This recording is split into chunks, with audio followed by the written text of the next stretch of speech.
निलंगा भागात प्रचंड पाऊस झाल्याने शिवणी कोतल ते आनंदवाडी रस्ता बंद।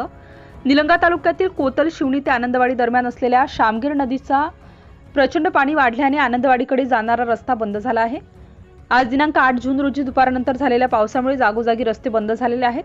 तर शामगीर पात्रात पूल लहान असल्याने पुलावरती 4 फूट पाणी आहे, त्यामुळे दोन्ही गावाचा संपर्क तुटला आहे। तसेच रस्ता बंद असल्याने दुग्ध व्यवसाय शेतकऱ्यांना याचा चांगलाच फटका बसला आहे। प्रत्येक पावसाळ्यात रस्ता व पूल नसल्याने दोन्ही गावांना याचा त्रास सहन करावा लागत आहे। कोतल शिवणी ते आनंदवाडी दरम्यान पूल उभारावे अशी मागणी शेतकरी करीत आहेत।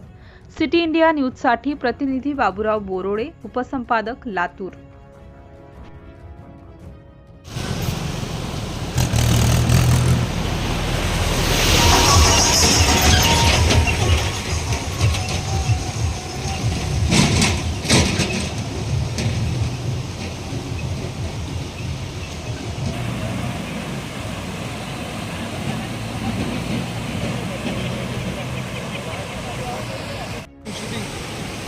इकडे थांबा, दोघांची बाजू काकर